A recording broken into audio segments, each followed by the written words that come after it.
Well, if we look at it today, it's rather pessimistic, really. Although Western civilization does seem to have certain regenerative powers. We managed to survive the Depression, and we managed to survive a threat from communism. So I'm not totally pessimistic about it, but I do think that there's going to have to be some sort of an agreement between the races, and that either we have to reconsider the old possibility of secession, or the return to the possibility of people of different inclinations and different cultural levels living parallel lives as during segregation, which, by the way, was a very successful moment in history, which allowed black people to have communities of their own and to behave according to their own bent and their own tendency. I'm afraid that if we had a civilization in which black people set the standards, that civilization would soon become like Haiti or like a Democratic Republic of the Congo, which is not anything that white people could live with. And if you notice the kinds of civilization that different races construct, you will find that only white people have been able to create civilizations like those of Switzerland, or like those of ancient Greece, or like those of Renaissance Italy. Whereas if you look at the civilizations that black people living alone have created, they generally turn out to be a kind of a hell on earth. Now, at the present time in this country, our population is about 13% black and about 64% white. When I was young, it was 90% white, and as a result of that, there was almost no crime to speak of. The prisons were largely empty. Cultural level was 20 times as high as it is today, and black people were comfortable in segregation. It's true that they lived at a level of poverty, but the poverty was self-inflicted. It was not inflicted upon them by others.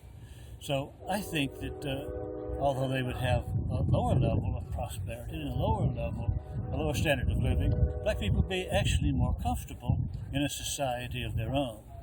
It's very obvious they're not comfortable now, and expressed through their crime rates, their illegitimacy rates, their educational dysfunction. They're not succeeding today because they are in a society that's not comfortable for them. Now, I believe that every race has a particular kind of civilization that is appropriate for them. I believe that American white people could never have created the Chinese civilization, and the Chinese could never have created our current civilization. The Chinese understand that, and so they have a monoculture. They're very wise to do so, and so are the Japanese. And the Far Eastern people generally have absolutely no interest in diversity. I believe diversity is going to fail in the long run. I believe people are not fungible, not interchangeable, and that the tensions between white and black people, once liberal fashions have seen their day, I believe white and black people are going to recognize that they would be far better off living in societies of their own making.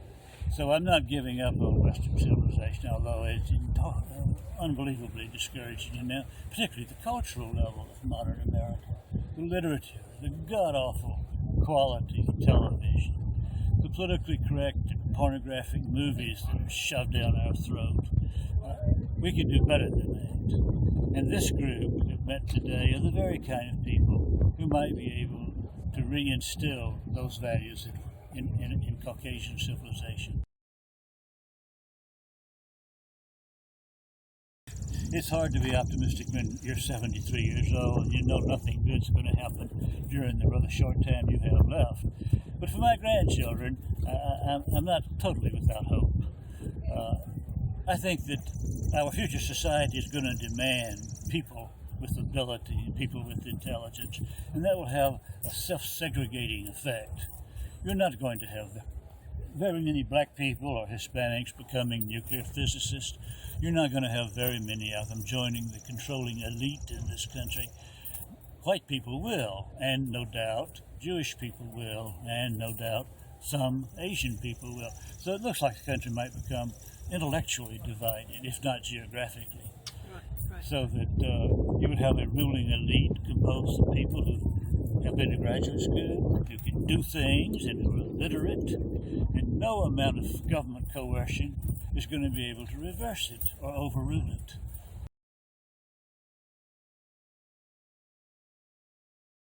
The United States is a big country with 300 million people, and it would be far better if it were 4 countries, each with about 75 million people.